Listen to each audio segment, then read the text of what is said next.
Atidarom, naujas epizodas. Šiandieną Ascended Heroes Pokemon.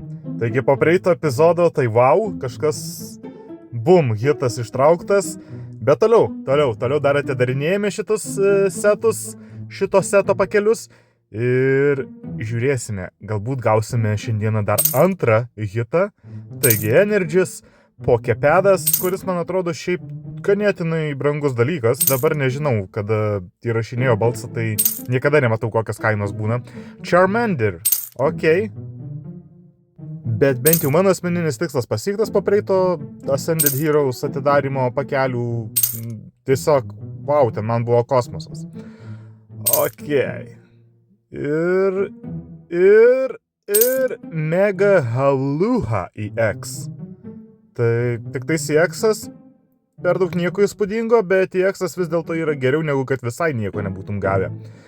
Na ką, vieną kortelį į priekį ir žiūrime. Energy. Zigzagoon. Ir tik to, kas po truputį artėja link 1000 sekėjų, tai kada bus 1000, tai pamatysite, bus kažkas special. O YouTube'as gaila, bet jisai taip gerokai atsilieka nuo visko. Na ir paskutinės kortos. Ką mes turėsime? Man atrodo viskas, aš pamačiau, kad ten nieko gero. Jo. Na ką, gal kitą kartą? Kaip visada nieko gero, gal jau metas tau pas psichologą.